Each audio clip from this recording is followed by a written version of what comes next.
आज हम बात करने जा रहे हैं गुजरात विधानसभा चुनावों की और हम इस बात को करने के लिए मौजूद हैं गुजरात के पुराने शहर राजकोट में, जो सौराष्ट्र का मुख्य शहर है और कहा जाता है कि यहीं से पूरे सौराष्ट्र की खबरें तो आती ही हैं, खबरों के अलावा पूरी रणनीति भी इधर ही कहीं से तय होती है।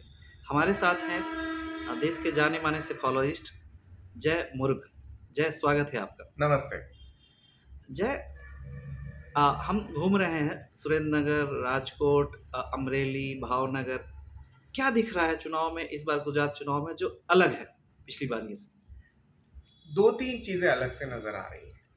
एक, कि जो भाजपा का कोर वोट है, कट्टर वोट है, वो भाजपा को चिपका हुआ है। लेकिन जो गैर भाजपाई वोट है या जो फ्लोटिंग वोट है, एक तो वो विधानसभा से विधानसभा एक पार्टी को चिपकने की कोशिश कर रहा है। जैसे उत्तर गुजरात में हम देखें तो बिल्कुल वो कांग्रेस के साथ अभी भी सटा हुआ है।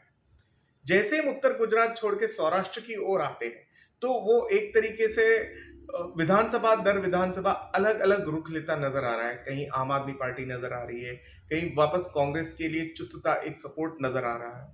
तो एक चीज, कांग्रेस ध्वस्त नहीं हुई है पूरी तरह, लेकिन depending on the strategic choice कि हर वोटर क्या स्ट्रैटेजिक चॉइस कर रहा है, कॉन्स्टिट्यूंसी से कॉन्स्टिट्यूंसी हम जब जाते हैं तो सीन थोड़ा बदलता हुआ नजर आता है। मतलब आप ये कहना चाह रहे हैं कि गुजरात में आम आदमी पार्टी की एंट्री हो गई है?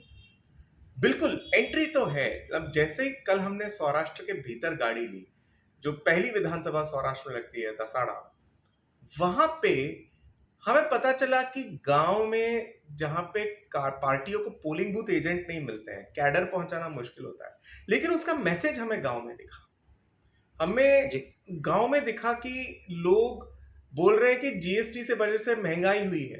मतलब ये एक बहुत urban refined economic thinking mind का ये स्टेटमेंट होना चाहिए था। मतलब एक जो ज्यादा ही उस विषय पे फोकस करते हैं लोग, वो इस तरीके की शिकायत करते हैं, तो जो बहुत हद तक रीजनेबल शिकायत भी है। लेकिन मुझे आश्चर्य लगा कि एक गांव में इस तरीके का मैसेज पहुंचना, ये एक, आई वॉज सरप्राइज। मुझे मुझे मुझे लगा कि गांव में ऐसा मैसेज मिलेगा। तो आम आदमी पार्टी की एंट्री आप एज ए आर्थिक विषयों को लेते हुए देख रहे हैं, या फिर कहीं ना कहीं एक मैसेज पहले से चल रहा है कि वो कांग्रेस को खाती हुई आगे बढ़ रही है, चाहे दिल्ली से हम देखें और बाकी राज्यों में भी जैसे आम आदमी पार्टी की एंट्री हुई, उस ढंग से आप देख रहे हैं? ये देखिए, ऐसा है कि आम आदमी पार्टी ने वो एक कड़ी जोड़ने का काम किया है कि एक तरफ एक आर्थिक विवाद है कि जीएसटी से भला हुआ या नहीं हुआ, और दूसरी तरफ एक day in life, day to day life का इश्यू है महंगाई। जो भी उसने मैसेजिंग की होगी, सही या गलत, कि इन दोनों की जोड़ के एक कड़ी बना दी, लेकिन वो सही या गलत मैसेज नीचे तक पहुंचना, ऐसी जगह जहां पोलिंग बूथ एजेंट नहीं मिलते हैं, वो आश्चर्य की बात है। और वो हमें बहुत सी जगह दिखा। हमें एक दूसरे चाय की दुकान पे गए, वहां पे हमें दिखा कि एक नौयुवान बोल रहा है कि युवान झाड़ू को वोट देंगे क्योंकि 3,000 रुपये में वो अनएम्प्लॉयमेंट भत्ता मिलने वाला है। हमने वापस थोड़ा पीछे हटकर उसको पूछा कि उसको एक ज्ञान कहां से हुआ, तो उसने इंस्टाग्राम पेज खोलकर दिखाया। और उसके जो पिताजी थे, जो बिल्कुल गुजराती छोड़ के और किसी भाषा से वाकिफ नहीं थे, उन्होंने शब्द का प्रयोग किया सोशल मीडिया। मतलब ये एक अचंभादायक चीज है कि आज के टेक्नोलॉजी के युग में पॉलिटिकल मैसेजिंग इतनी जल्दी से नीचे जाती है।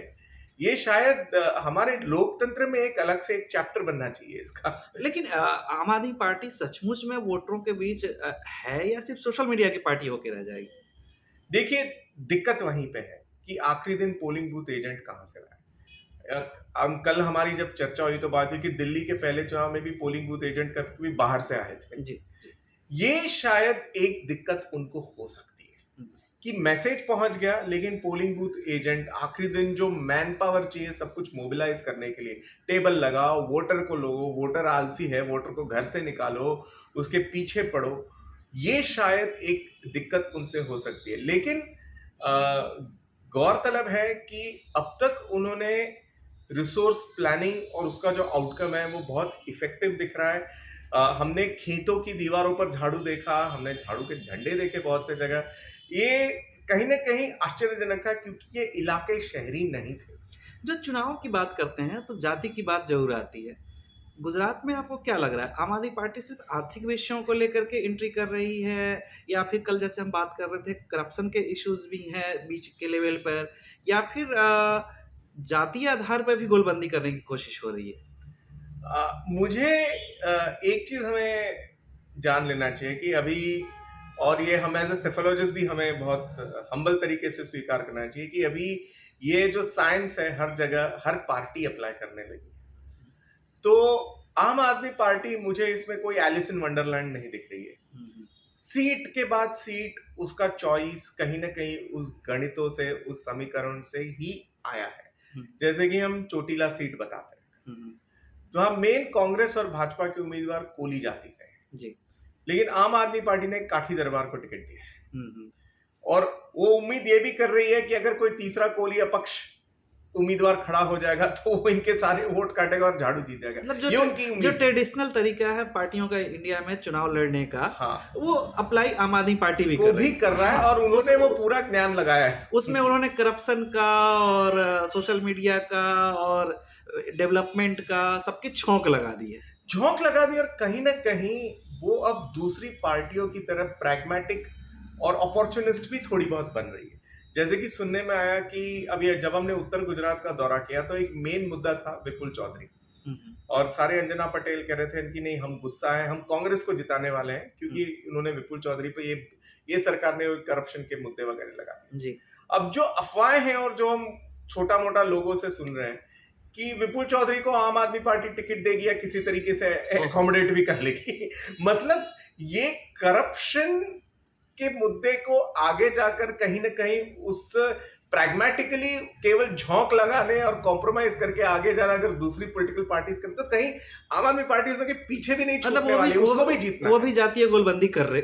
आम आदमी पार्टी की एंट्री गुजरात में हो गई है, ये हमने मान लिया, लेकिन खास तौर पे कौन से पॉकेट्स हैं जहां आम पार्टी ज्यादा बढ़िया करने जा रही है? बिल्कुल, देखिए, एक जो बहुत हमें एक सरप्राइजिंग फीडबैक ग्राउंड से मिल रहा है वो है कि ट्राइबल एरियाज में वो बहुत अच्छा फाइट दे रही है, putting up a good challenge. जी। अब ये, मतलब मैं पहले भी थोड़ा आश्चर्यचकित हुआ कि ट्राइबल एरिया मतलब जो मध्य प्रदेश से लगा हुआ बिल्कुल, जो पूरा एक इलाका, पूर्वी स्ट्रिप है गुजरात हाँ, का, ईस्टर्न जो स्ट्रिप, राजस्थान के कॉर्नर शुरू होता है संतरामपुर, दाहोद और गोधरा के पिछले इलाके, बड़ोदरा के पिछले इलाके, बिल्कुल, भरूच के पिछले बिल्कुल, इलाके, सूरत के पिछले इलाके बिल्कुल, से मुंबई तक, वलसाड, नवसारी तक, ब्यारा की हम बात बिल्कुल, जो जी। पूरा एक बॉर्डर है ईस्टर्न बॉर्डर स्टेट का, ऊपर से लेके राजस्थान से लेके इसमें महाराष्ट्र। गुजरात में 27 सीटें रिजर्व हैं ट्राइबल आदिवासियों के लिए, लेकिन उससे कहीं ज्यादा 5-7 सीटें या 10 सीटें कह सकते हैं, इस पे आदिवासी और भी प्रभाव रखते हैं। बिल्कुल, बिल्कुल, बिल्कुल। वो सारे हिस्से में अब जो मैं सुनने में आ रहा है कि आम आदमी पार्टी एक फाइट दे रही है भारतीय जनता पार्टी। ये इंटरेस्टिंग है दो चीजों की वजह से कि ये कांग्रेस का गढ़ माना जाता था, लेकिन दूसरी बात ये भी है कि कांग्रेस के बार बार उम्मीदवार चुनने के बाद भी वो कोई परिवर्तन में अपने आप को पा नहीं पाए, they could not become a part of a change। तो ये जो परिवर्तन की उम्मीद है अब उनको आम आदमी पार्टी में दिख रही है। तो ये एक पूरा स्ट्रेच है जहां पे कहीं ना कहीं कांग्रेस अपने नेता खो भी रही है, और आम आदमी पार्टी भारतीय ट्राइबल पार्टी के नेता ले भी रही है। अभी हाल फिलहाल में मोहन सिंह राठवा के भी आने की बात हो रही है, या हो गई है, शिफ्ट हो रहे हैं, पुराने लीडर हैं, और भारतीय ट्राइबल पार्टी, छोटू वसावा, इन सब जो आदिवासी समाज के बड़े नेता हैं, इन्हीं लोगों का नाम आता है। इसमें आम आदमी पार्टी नए पार्टी के रूप में और बिना किसी बड़े नेता के साथ कैसे एंट्री करती हुई दिख रही है आपको? देखिए, एक बात हमको बहुत जगह नजर में आई कि पिछले 10-15 सालों में, 15 सालों में आधार कार्ड, मोबाइल नंबर और इलेक्ट्रिसिटी बिल सबके पास होता है। तो ये जो तीसरा एलिमेंट है वो कहीं ना कहीं लोगों, हमने देखे बहुत जगह लोग तुलना करने लगे, हमारा बिल इतना, उसका बिल इतना, पहले का बिल इतना। तो कहीं ना कहीं वो एक मुद्दा है इलेक्ट्रिसिटी बिल का, क्योंकि वो जो आप कह रहे हैं वो कि जो 300 या 300 यूनिट का बैरियर क्रॉस करता है। तुम्हारी आर्थिक स्थिति का बैरियर क्रॉस करता है, सबको एक जैसा चिपक जाता है। तो क्या सिर्फ बिजली बिल इतना बड़ा मुद्दा है कि वोटर शिफ्ट हो रहा है आम आदमी पार्टी पे?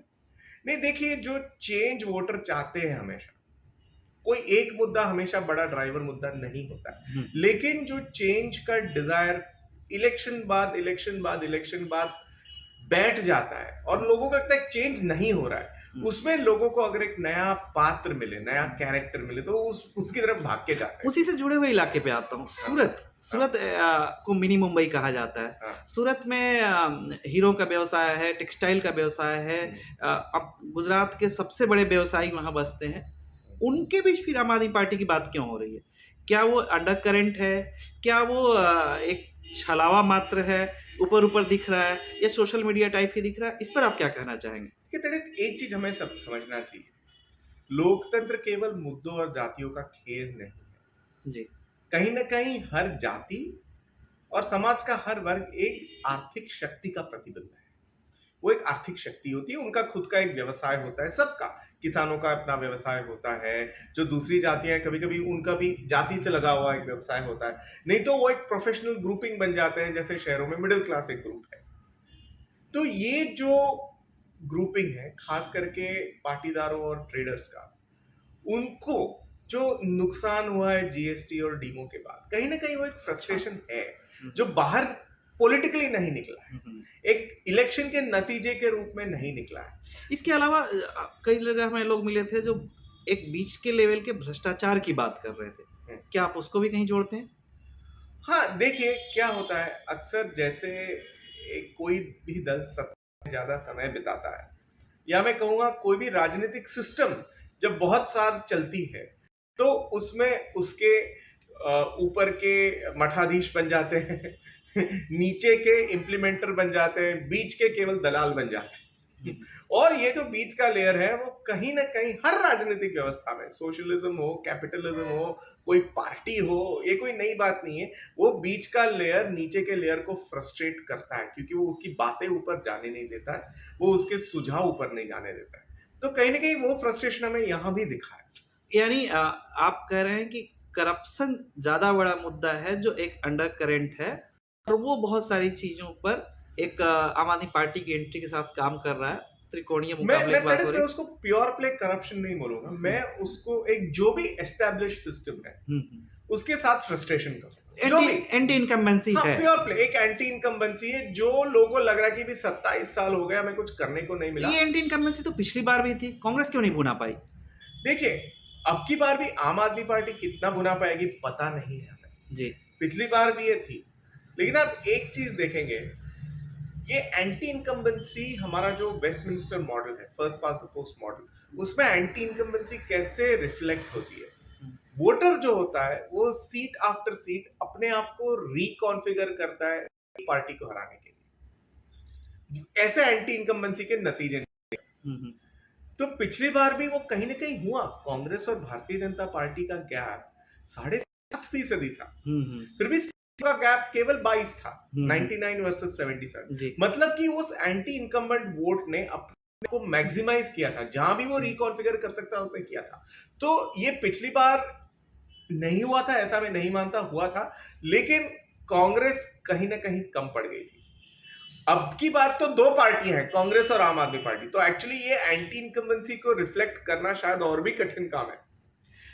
जय, हम इस पे बात करेंगे अगले वीडियोस में भी, लेकिन मैं अपने दर्शकों को बता दूं कि चुनाव इंडिया ने ये सीरीज शुरू की है, गुजरात से ही शुरू की है, और हम बात कर रहे हैं एक ऐसे राज्य की जहां पर हमारे देश का एक प्रभावशाली सिस्टम हुआ है, इकोनॉमिक सिस्टम हुआ है, और वहाँ चुनाव हो तो बात तो बनती है। ऐसे में आम आदमी पार्टी की एंट्री होती है, चुनाव ट्रायंगुलर हो चुका है कई सीटों पर, उसको भी हम समझने की कोशिश करेंगे। साथ में बीजेपी की क्या स्ट्रैटेजी है और कैसे कांग्रेस अपने आप को लेके चल रही है इन चुनाव पे, इस पर भी बात करेंगे।